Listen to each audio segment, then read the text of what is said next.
Hi, இப்போ நான் பேச போகிறது கிரிக்கெட்டை பற்றி. கிரிக்கெட்டில் நம்ம நடராஜனை பார்த்துருப்போம், டிஎன்பிஎல்ல இந்தியன் டீம் பார்த்துருப்போம். ஆனால் இந்த மாதிரி பிளேயர்ஸுக்கெல்லாம் ஒரு மேட்ச்சு 2 மேட்ச்சு சான்ஸ் கொடுத்து வெளியே உட்கார வைக்கிறீங்க. அதுக்கு காரணம் என்னன்னா பாலிடிக்ஸ். ஏன்னா ரஞ்சி ட்ராஃபிலேருந்து ஒரு பையன் விளாண்டுட்டு அதுலேருந்து ஒரு கிரிக்கெட் டீமுக்கு மூவ் ஆகிறான். சரியா? நடராஜன் கஷ்டப்பட்டு பவுலிங் போட்டு இந்த டீமுக்குள்ளே எப்படியா செலக்ட் ஆகி ஐபிஎல்லேருந்து அது வரைக்கும் உள்ளே போய் எங்கேயாவது ஒரு மேட்ச் சான்ஸ் கிடைக்காதா அந்த ஒரு ஏக்கத்தில் தவிச்சுக்கிட்டு இருப்பான் அந்த பையன். நம்ம என்ன பண்ணுறோம், ஒரே ஒரு சான்ஸ் கொடுக்குறோம். எப்படி சொல்கிறது,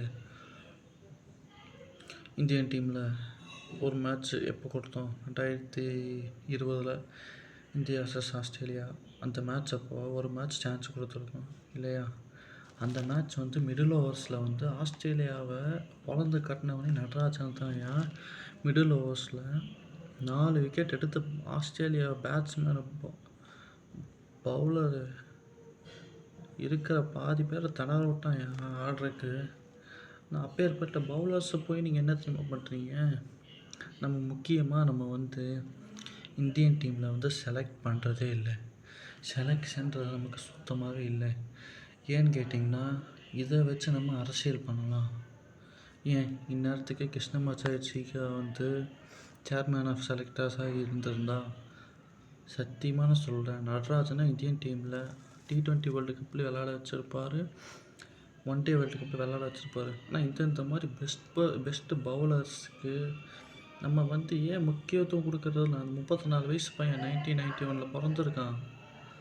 ஆனால் அந்த பையனுக்கு நம்ம ஏன் சான்ஸ் கொடுக்கறதில்லன்னு எனக்கு இன்னி வரைக்கும் எனக்கு புரியுறதில்ல. எல்லாத்துலேயும் நம்ம அரசியல் பண்ணுறோம், புரியுதுங்களா? பேருக்கு ஐபிஎல் விளையாடட்டும் எல்லா மேட்சும் சொல்லிக்கிட்டு இப்படி கொடுத்துக்கிறது, ஒரு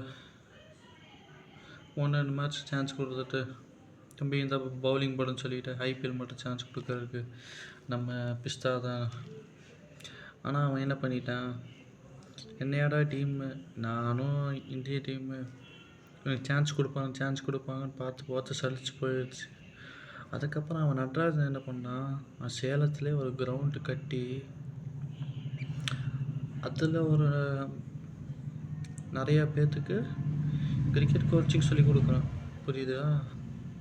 இப்போ இதிலேருந்து யார் பெரிய ஆள் தெரியுது? அவன் தான் மிஸ்டர் சிரா. நான் உங்கள்கிட்ட என்ன தெரியுமா வேண்டுகோள் வச்சுக்கிறேன், தயவு செஞ்சு நடராஜனை இந்தியன் டீமில் எடுங்க. ஏன்னா நம்ம இந்தியன் டீமில் பெஸ்ட்டு பவுலர்ஸு ஒரு சில பேர் கம்மி தான், பேட்ஸ்மேன்ஸும் நமக்கு கம்மி தான். ஆனால் பவுலிங் சைடு தான் நம்ம இந்தியன் சைடுக்கே வீக்கு. பிசிசிஐ முன்னாள் சௌரவ் கங்குலிக்கும் சிராக்கும் நான் ஒரு வேண்டுகோள் வைக்கணும்னு கேட்டேன்.